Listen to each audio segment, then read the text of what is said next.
Tigers v the New Zealand Warriors. What an exciting game.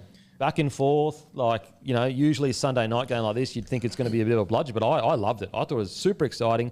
And what I loved about this from both sides, it was almost like if you closed your eyes and didn't know the Tigers were playing the Warriors, like both of these sides aren't known for momentum swings and then fighting that momentum back and hanging in contests and something doesn't go your way, but then you hang in the next set. And this is what was so good about this for both teams, is they were showing uncharacteristic ability to withstand a bit of pressure and hang in games with their defence. I think both teams, the Tigers didn't get the win, but they can both walk away with their heads held high. The New Zealand Warriors, what is so good is I don't think they're playing anywhere near as good as they can. I think that they are nowhere near what we know they can play, and yet somehow, some way, they hung in this battle and they got the win. And I feel like the New Zealand Warriors of 4 or 5 years ago, there's no way they win this match. But this current New Zealand Warriors side, they're showing fight, they're showing grit. When things click for them, when they really click, they're going to be a problem. They are going to be a problem. A great win for the Warriors. I feel sorry for the Tigers that, that penalty, yes, in a perfect world, he just gets up and plays the ball. But it was contact to the head. It was a penalty. Even though I hate it, trust me, guys, I do. It is a shit way to lose. But I think both teams can be really happy with how they played. I'd love to hear your thoughts. Yeah, I agree. Chan should have been sin binned. Kick him out of the comp. Disgusting. No, it was a good game. A lot of tickers shown by the Tigers. I did think, coming into it, we already knew Skelton was out coming into the game. He's been so big for us. I thought Fatape was great for the record, but Adam Dewey injured in the warm up. Samuel Afanu, one of our best players, injures himself on an exercise bike on the side of the field. That feels like the sort of thing we would have done last year or the year before. Just a couple of these things adding up against us. But with all that, taken into consideration, I thought they ripped in and showed a fair bit of ticker. Obviously losing a couple of players on the fly.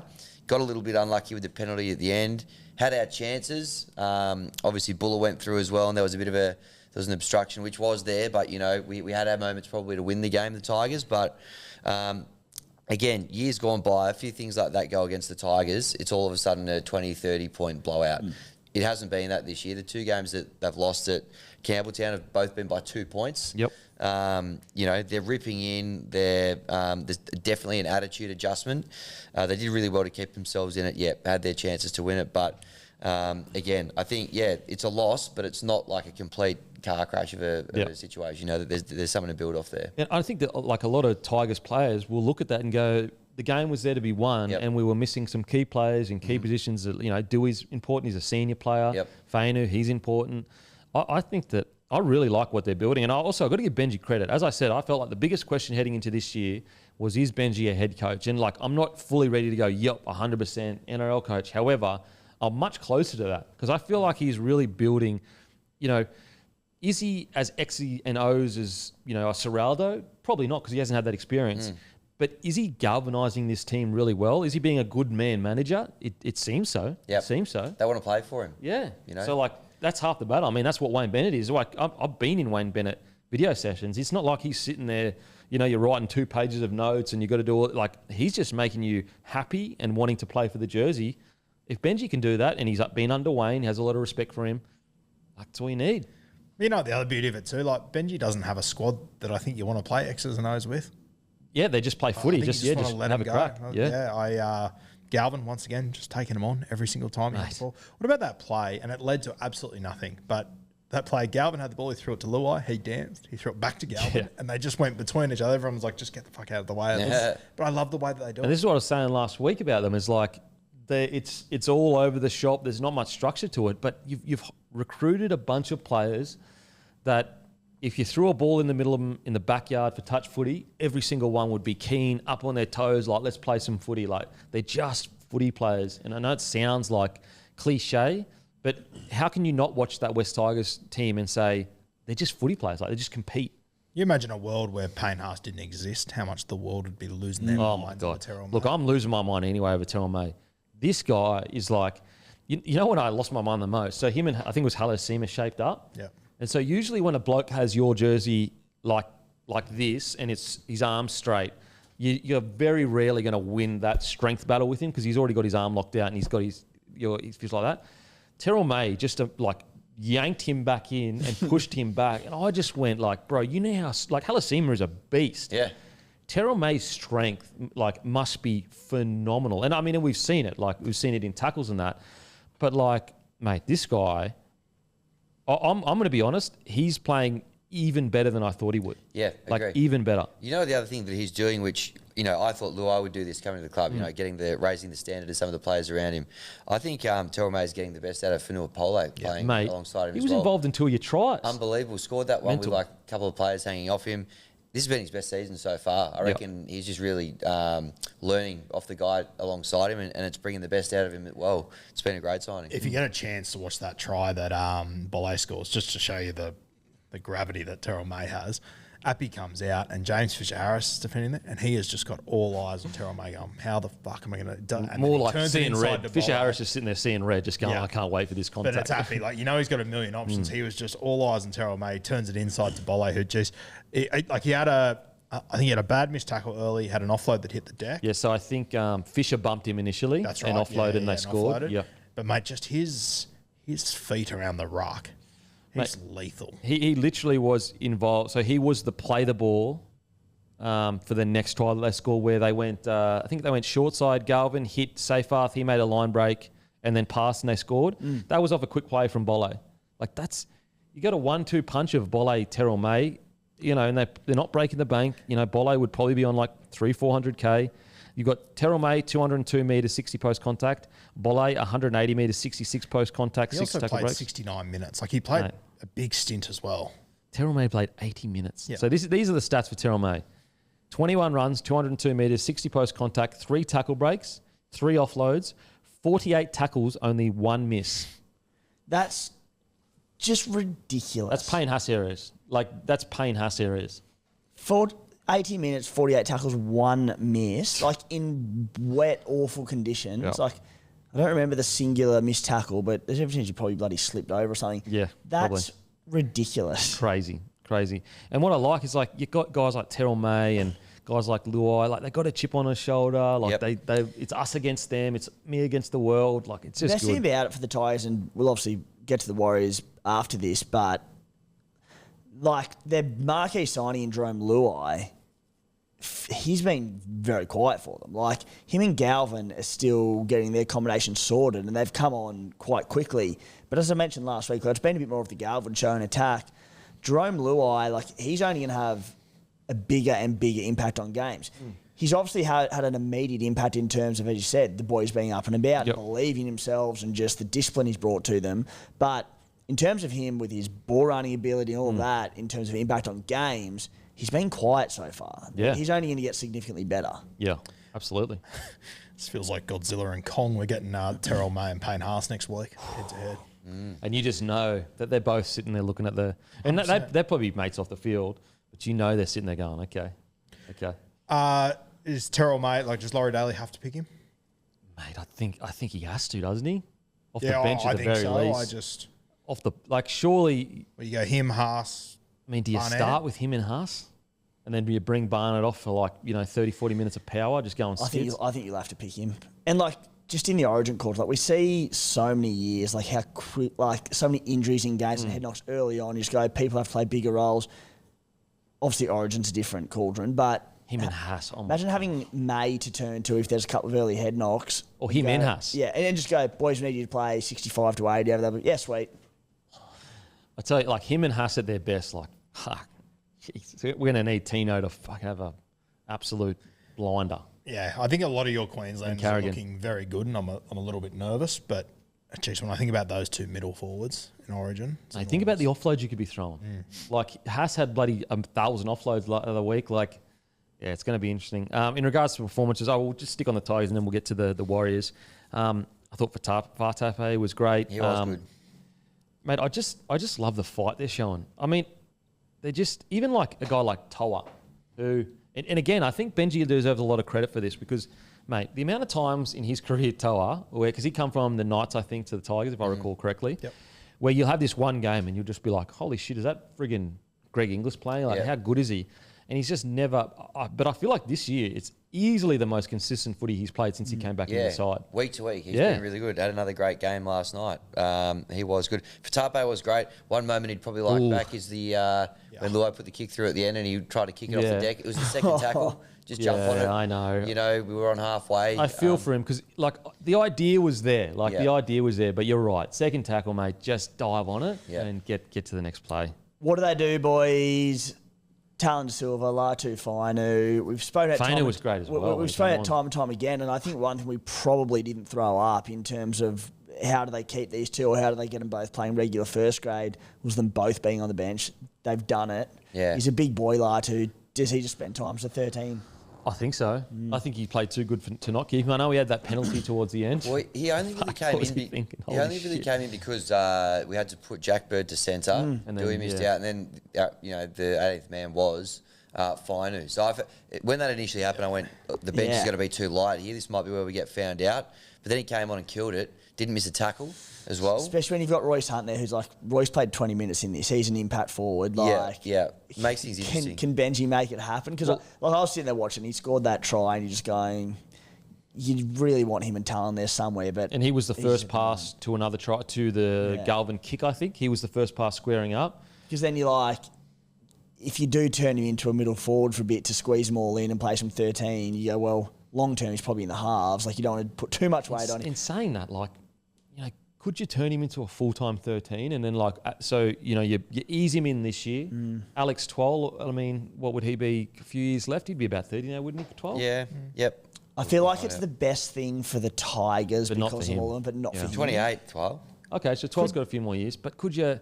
I mean, 12 be front row potentially. I don't think they can run with both of them on the bench. I think they did in this game, but realistically, do you want Terrell May playing 80? Do you want Bloke playing 69? I think as well, you get less tired in the wet as well. I think that probably helped them from that. Also, with Bird on the bench, like, you don't need all this utility value because Bird can play middle, edge, centre. He's so fucking good though, you know. I know what you mean though. I think it'd be a real waste to turn him into a lock forward. I think he's a ball player. Could you, if you wanted to, and I know this would be a little bit unorthodox, but I could see Benji sort of leading into it potentially. Could you play Galvin at 13 and just give him a license to do what you want? I just think he's too good at 6. Like, I think he could be one of the best 6s in the competition. Does it change much, though? It becomes the same problem with Latu, right? It's like, you could, and he could do it. He's a freak, but... Well, he friggin' made his first trial debut at back row. Yeah, like, for the club, it'd be great, but, like, Lockie Galvin, he just looks like an out-and-out 6. For the record, Latu, for me, is just unlucky. Just doesn't make the side. But I'm trying to think how you could maybe do it. Because, like, Galvin's so good, I can see him partnering Cleary for the Blues in a few years' time. I think he'll be a lock eventually. I think that time will come eventually for him. Freddie's style. Freddie's style. Lock. Yeah. Oh, man, I think he's so good at 6. Anyway, it's a tough headache. All right, on to the Warriors. Just a tough win. I love this win for the Warriors. Like, you know, what are they, 3-1 now? Yep. 3-1, getting wins. It's not pretty. They got so much more in their ceiling, which is exciting. But as I said, like, they're showing fight. They're galvanised. They're fighting for each other. They've got all this young talent coming through. I mean, they didn't have RTS on the wing. Like, he's one of their main men. Pompey had one of his better games. That try he scored was phenomenal. Yeah. Unbelievable. That try that Pompey scored, like, that's the Pompey that we know exists. You know what I mean? This big, rangy outside back with great footwork. They got Latawa. Like, there is a lot to like about the Warriors. The fact that, you know, they're not at their best, but they're still getting wins and they're 3 from 1. Like, you couldn't really ask much more. Like, yeah, okay, you could sit here and go, I wish that they were, you know, their halves were fully gelled or whatever. But we have to remember, this is a new halves pairing. I thought, I just love Chanel Harris-Tavita's energy. Like, he is in every single thing. And the more games he gets at 6, I think the better he's going to be. I like the fact that Metcalf had around 15 runs. That's what I want to see. And there was a try where Egan made a break. He passed to Harris-Tavita, and then Harris-Tavita passed to Metcalf, I think. And I was like, you know, that's the beauty of this spine. Is like ball running super fast. As soon as there was line break, both Metcalf and Harris-Tavita were immediately there. And like, that is something as two very much ball running halves that they can offer. And we saw it in full swing. So, as I said, really, really good win from the Warriors. I think you said they lost Roger Tuivasa-Sheck. That's one. Rocco Berry got ruled out midweek. And Dylan Walker just left the club. He's been incredibly important to them over the last few years. Not to mention, don't have to remind you again, SJ, Toy Harris, all these guys. Like the reserve grade's undefeated. They're 4 from 4. So from 8 games in first grade and reserve grade, they're 7 from 8. Mate, it's outstanding. It's the best out of anyone in the league. Yeah, wow. They look like a train wreck in New Zealand, remember? And like all these guys that have had to replace these guys in first grade have come from this cup team. They're still 4-0 down there. So and you just said it, but like think about it. They lost Sean Johnson. They lost Tohu Harris. AFB. They just lost Dylan Walker. They just lost Adam Fanua-Blake. Like that's a for them to be 3-1 and then as a club 7 from 8. Did you say? Yep. Like that's actually remarkable. Only game they lost was on the other side of the planet. Yeah, against a Raiders side that notoriously starts the year super, super fast. Yep, with a new halfback, new 5'8". Like not even the halfback and 5'8", they ran out in trials. Yeah. Even you add like the Dylan Walker one there, who plays a big man at middle forward and just such a key member of this extended spine now with the ball playing 13 and that link man.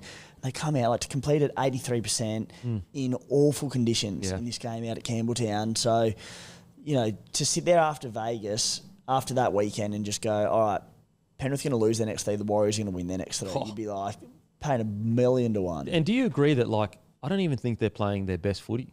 Like, I actually think that they're winning these games off just grit and hanging in there. I think the big thing there, Kempy, you sort of touched on earlier, but it's just these combinations that are taking time. Like, I think individually Metcalf and Harris Tavita, they've both been good, had their moments, but they're still working out each other's game. They're working out, like, you know, who is the best player to lead this team, who gets the ball when, all these sorts of things. Like, that is only going to get better.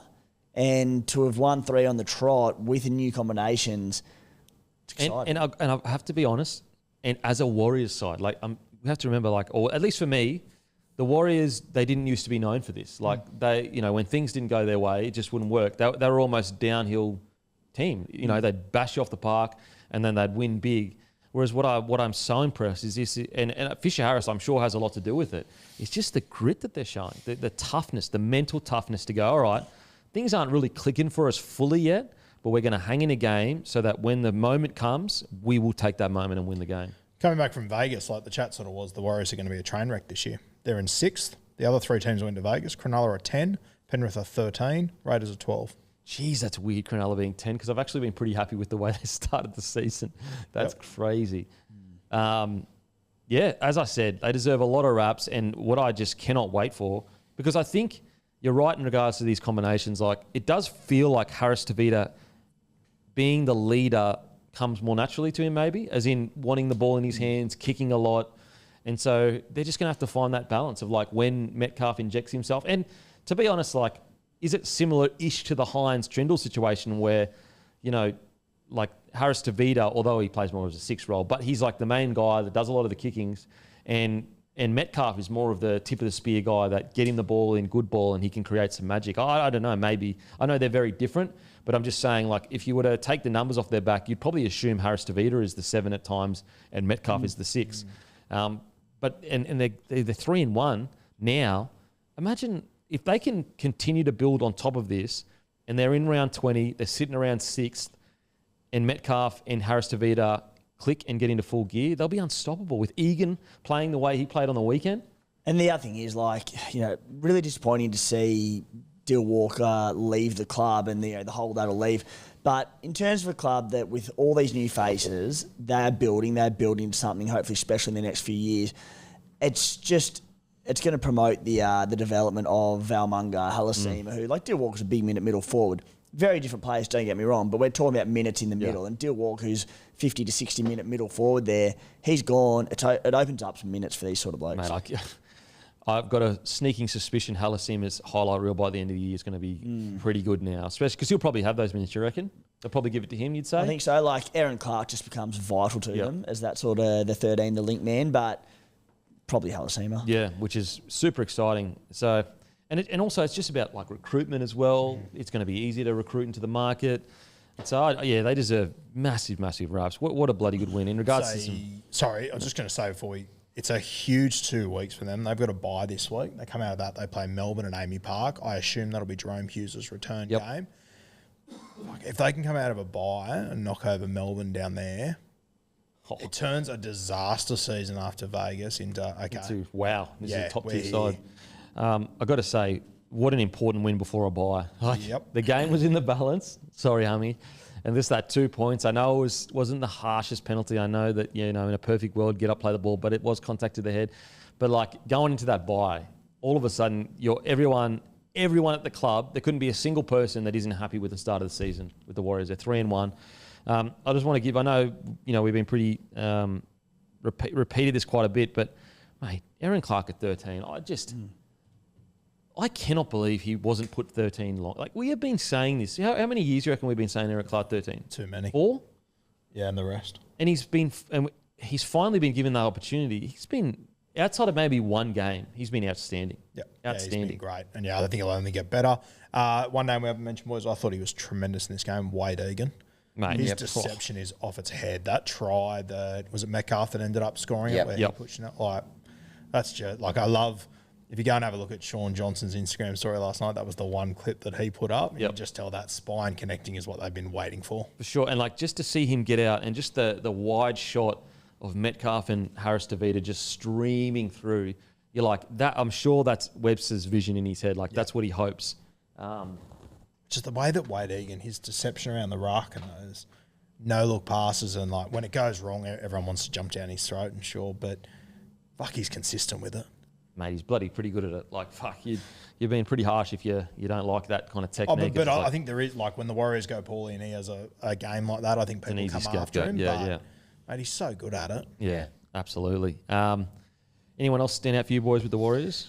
I thought Metcalf had an improved game, from the last. And the thing we spoke about a few weeks ago was just like running the footy more. He had 15 runs in this game. Obviously scored the try as well, but he certainly looked a lot better. He's like built into the season. Obviously, the first game was one he's probably rather forget after a great preseason, but each week he's looking more and more at home. I think Wade Egan's a big part of that, though. Obviously, straightens him up a little bit and has been a really important factor there. But Luke Metcalf looked, much more like how he'd been playing in the preseason than he. I reckon that is the beauty of Metcalf. I don't think it's one he'd like to forget. I think he has forgotten it. Yeah, I think he's just left it there. Yep. Charles Klukstad, once again, 28 runs, 233 metres, 61 post contact, 3 tackle breaks. 6 tackles, like getting through his work, which is what you need from Charles. You need a lot of work rate.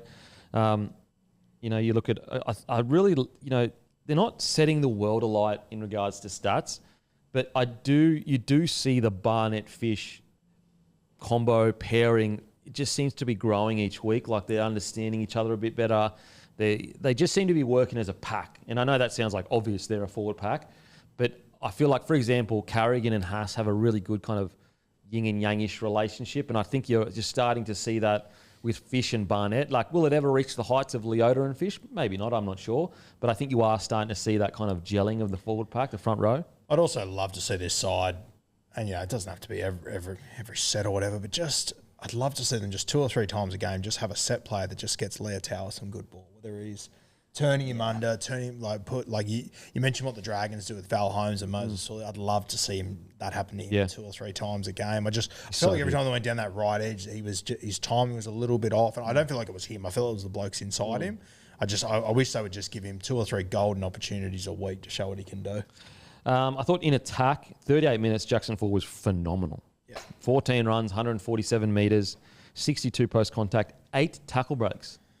And so, like, I just wonder, like, is that the secret sauce for forward? Is, mate, just go on and go nuts. He's been unreal in that front row rotation. Yeah. Like, for a bloke who spent the majority of his time on the edge, it's been great. And so do you just go, like, okay, defensively you've still got a bit to work on, but do you just say to him, mate, give me 25 to 30 minutes of your absolute best and just skill defence. We'll get the big boys back on later, because that's where I feel like he's probably going to end up, is that impact forward off the bench.